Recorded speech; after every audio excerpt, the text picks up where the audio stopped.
கங்கை நீரை பரிசோதிக்க முடிவு செய்து அதன்படி ஆய்வு செய்யப்பட்டது. ஆய்வின் முடிவில் அனைவரும் அதிசயிக்கும் வகையில் ஒரு விஷயம் தெரியவந்துள்ளது.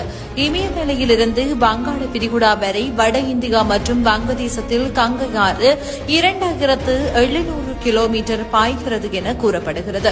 இது இந்துக்களால் புனிதமாக கருதப்படுகிறது. இந்த நிலையில் கங்கை நீரை எடுத்து ஆய்வு செய்த ரிசல்ட் வைரலாகி வருகிறது. நபர் ஒருவர் புனித நீர் என அழைக்கப்படும் கங்கையிலிருந்து நீரை எடுத்து வந்து ஆய்வு செய்துள்ளார். அதில் ஒரு நுண்ணுயிர் கூட இல்லாமல் இருந்துள்ளமை அவருக்கு பெரும் ஆச்சரியத்தை ஏற்படுத்தியுள்ளது. எனினும் அதனை நம்பாத அவர் அந்த பகுதியில் உள்ள மருத்துவமனையில் இந்த நீரை கொடுத்து ஆய்வு செய்துள்ளார்.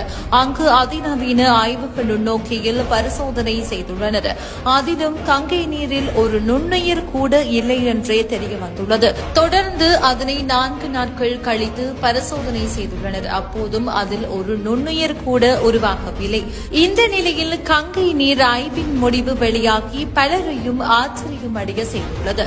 அதேவேளை பொதுவாக ஏரி, குளம், ஆறு போன்ற பொது நீர்களில் அதிக அளவில் நுண்ணுயிர்கள் இருக்கும் அல்லது உருவாகும். ஆனால் கங்கை நீரில் ஒரு நுண்ணுயிர் கூட இல்லாமல் இருந்துள்ளமை ஆச்சரியம்தான்.